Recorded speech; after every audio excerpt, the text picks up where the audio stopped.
Okay, so now I'm going to do a comparison. 3 cards. I like doing this because it really shows the difference really quickly on a reading on the different decks. So I have the Barbieri Tarot and the Seer Tarot. And I have the Star, 3 of Wands, and the Fool. Pick them randomly because that's the best way for me to do it. And this is what I have. So in the Barbieri Tarot, let's just read the story there. We have the Star, the 3 of Wands, and the Fool. And the Star in this case, I feel like there's a hunt going on. Like she's got the arrows, right? And she's got the quiver and with the arrows in it. She feels very, I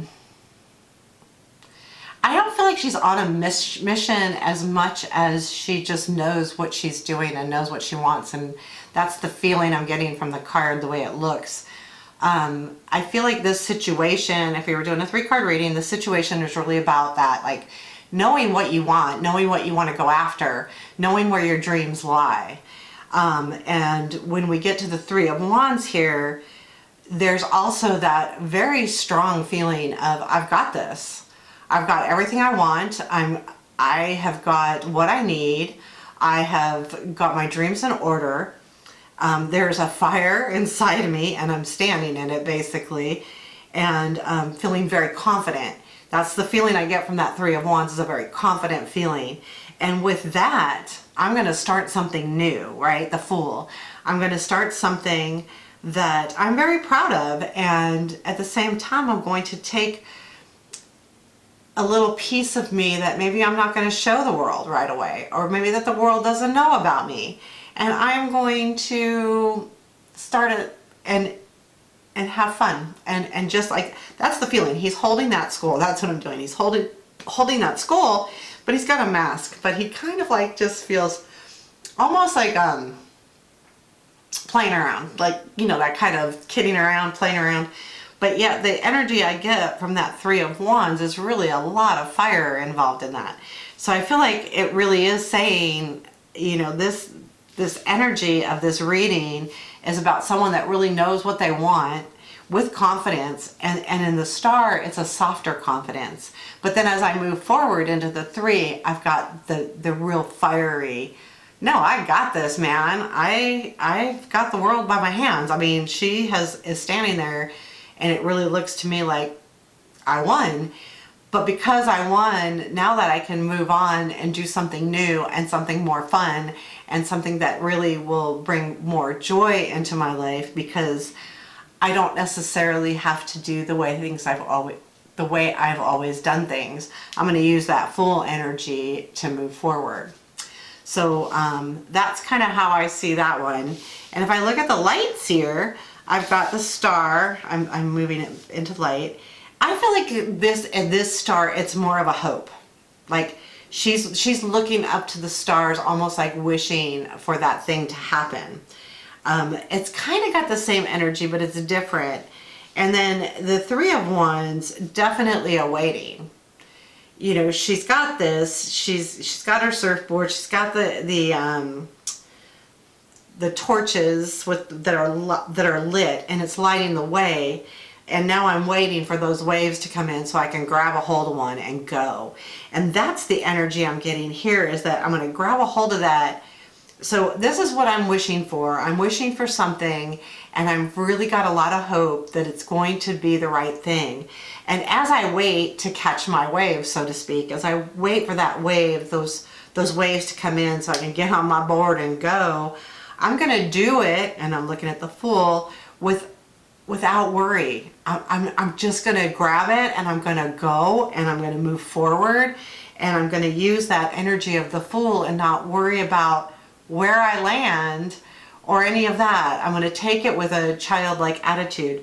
So I've got the energy of that 3 of Wands, but pulling into the Fool. So when I look at these cards and compare, so the Barbieri compared to the Light Seer, the Star, to me the Light Seer on the bottom is more hoping, like it has that wish upon a star type feeling, where The Barbieri feels like more, I've got this, I know exactly what I want, I know what I'm wishing for, and I'm going to go get it. There's more confidence in this one. It's still a feel-good card. It feels good. She's very pretty. She's got what it takes, all of those things, but it's definitely has more confidence. To me, this has more innocence, the Star and the Light Seer. It feels more innocent to me. But then the Barbieri, I feel like, is a much more confident deck in general, whereas the Light Seer does always feel a little more innocent in general.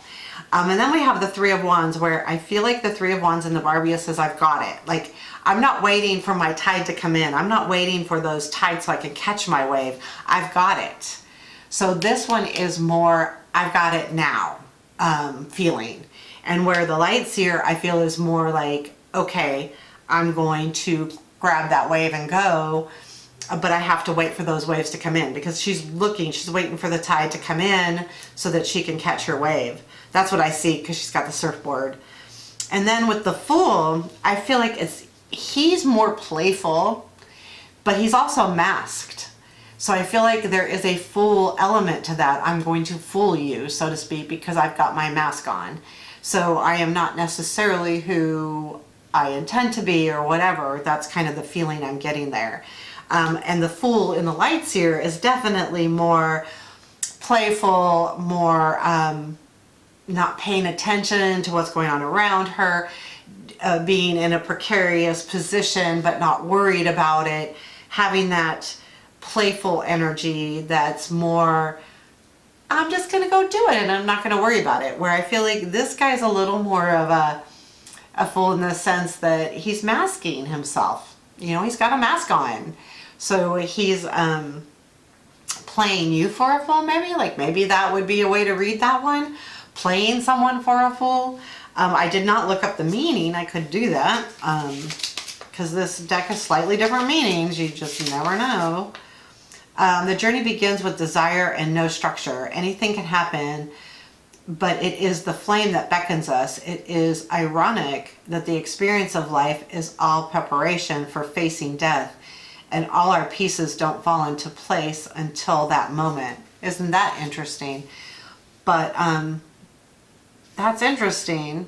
There is a candle down there next to his hip, but that's not the feeling I get when a lot of times the explanations in this little booklet I can really see in the cards, but I don't see that as much. I feel like it's more like being almost masking, like he's masking himself if I'm looking at that. And I would get that feeling depending on the other cards around it. Now, if I were to get this card with the Seven of Swords there, I would say there's an issue. Someone's trying to play you a little bit and someone's not being who they really are.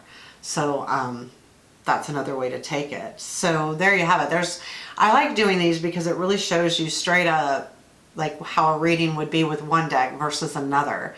Also mood, like I could read the same reading and see it differently, and depending on the querent too, because you know, the intuition, that intuitive piece of reading comes from who you're reading for. So when you're reading for somebody, the intuition of their situation is what you're really feeling. So keep that in mind too. So like this could come out completely different if I were to read for someone specifically with that. Like if I'm doing a collective reading, I'm going to be pretty much more generic about it.